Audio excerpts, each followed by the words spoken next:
été sage cette année? Oh oui, papy, on ne peut plus sage. En êtes-vous sûr? Je ne suis pas entièrement d'accord avec vous. Vous m'en avez fait voir de belles cette année. Plus que d'habitude d'ailleurs. Alors comme ça, on mourra son grand-père? Mais non, papy, on a été sages pour une fois. Les enfants, saviez-vous que le Père Noël existait? Enfin, papy, on n'y croit plus depuis longtemps au Père Noël. Bon, écoutez-moi, je vais vous raconter une histoire. Installez-vous dans le canapé en face de moi.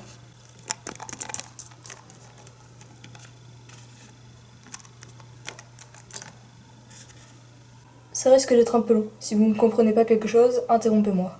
Vous êtes prêts? L'histoire que je m'apprête à vous conter est une histoire vraie. Je vous prie, jeunes enfants, de la prendre très au sérieux. C'est une histoire d'horreur, papy? En quelque sorte.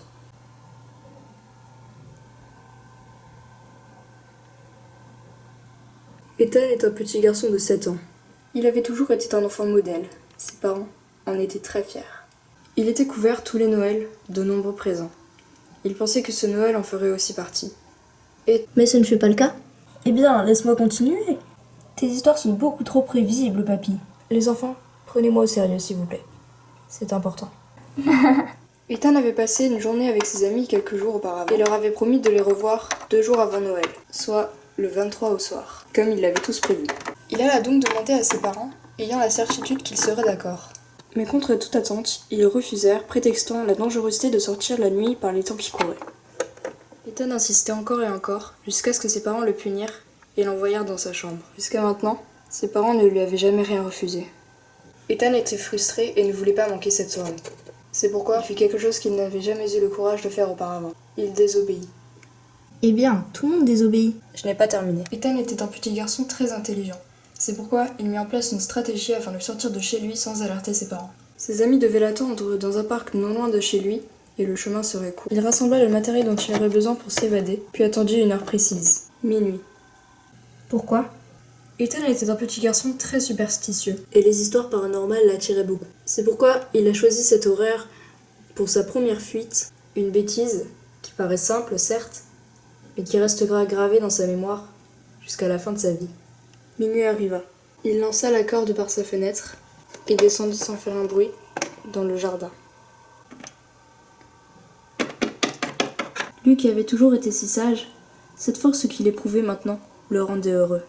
Il marcha donc un peu plus loin, vers le parc, s'attendant à voir ses amis. Il n'y était pas? Exact. Savez-vous pourquoi? Non. Il n'était pas venu, et n'avait jamais eu l'intention de s'y rendre.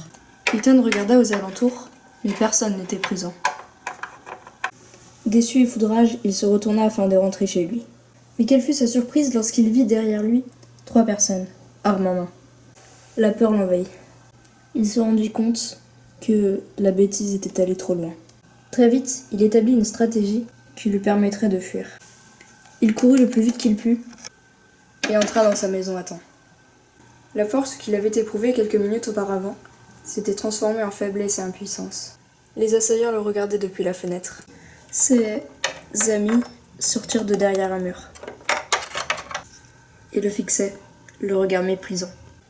Ethan ne comprenait pas. Il désirait une vengeance envers ses anciens amis en qui il avait cru. Il referma la fenêtre. Il alla donc se coucher, réfléchissant à une vengeance bien méritée. Il s'endormit. Le lendemain, Ethan se réveilla, une horrible idée en tête. La rage s'était emparée de lui. Il n'était plus lui-même. Lui qui pensait enfin avoir de vrais amis, il ne se rendait plus compte de ce qu'il s'apprêtait de faire. Il descendit à la cuisine lorsque ses parents dormaient et emprunta un couteau de cuisine, à la lame aiguisée. Il écrivit un mot d'excuse à ses parents, qu'il laissa sur la table du salon, en guise d'excuse pour son absence de ce matin. Il connaissait l'adresse de l'un d'eux comme il s'y était rendu quelques jours plus tôt. Il alla donc chez lui en premier lieu. Il cacha son couteau et sonna.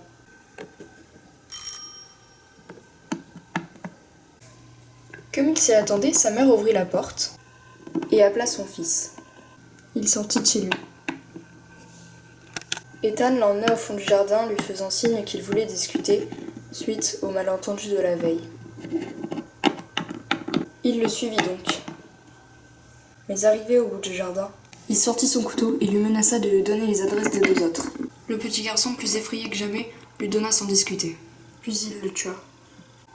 Il ne prit même pas la peine de cacher le corps. Il resterait là. Là où son premier crime avait eu lieu. Mais avant de quitter les lieux, il chuchota ces quelques mots. Je te souhaite un joyeux Noël. Ton pire cauchemar. Ta dette envers moi n'existe plus. Je t'ai rendu l'appareil. Tu voulais me tuer? Le destin en a fait autrement. Paye désormais de ton injustice, meurs à ma place. Que le diable veille sur toi jusqu'à la fin des temps. Plus rien ne l'effrayait. Il avait plongé dans la folie, ce cercle vicieux dont on ne peut plus sortir. Il irait jusqu'au bout de son massacre. Il rendit donc visite aux 2 autres, qui rendirent l'âme, comme le tout premier. Ethan prononçant ces mêmes phrases à chaque crime. Puis il rentra chez lui. Ses parents l'attendaient pour le déjeuner. Bien sûr, ils n'étaient au courant de rien. Ils prirent donc leur déjeuner en famille. Ethan et ses parents se couchèrent tôt, afin de laisser le Père Noël passer et déposer les cadeaux au pied du sapin, installé dans le salon. Mais ce Noël se déroula différemment. Saviez-vous que le Père Noël ne récompensait pas les enfants indisciplinés? Mais papy, le Père Noël n'existe pas, nous n'avons pas à nous inquiéter à propos de ça. Bande d'inconscients. Bon, je reprends. Le Père Noël ne se rendit pas dans le salon cette année-là, mais dans la chambre d'Ethan. Car en plus des nombreux cadeaux qui composaient sa hotte, une arme était posée sur le dessus. Il la saisit, la plaqua contre la tempe d'Ethan, inconscient de ce qui allait lui arriver, pressa la détente. Le coup de feu retentit dans toute la maison. Les parents se réveillèrent en sursaut. Et le Père Noël disparut, laissant le corps inerte d'Ethan, le sang coulant à flot de sa tempe, tachant ses draps. Les parents pénétrèrent dans la chambre, ne comprenant pas ce qui avait bien pu arriver. Les larmes leur montèrent aux yeux immédiatement. Ce soir, 3 personnes sont mortes à cause d'un seul individu, emparé par la haine et la folie. Mais 3 familles ont également été détruites. Tuer quelqu'un est un crime irremplaçable. Une personne qui cause du tort à une dizaine ou centaine d'individus se doit d'être punie comme il se doit. Ethan, ayant été tué ce soir, redonne un peu de force aux familles des victimes et leur permet d'avancer. Leur vengeance accomplie par cet être merveilleux, nommé Père Noël.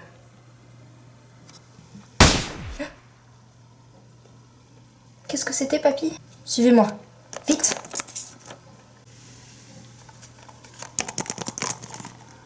Oh non.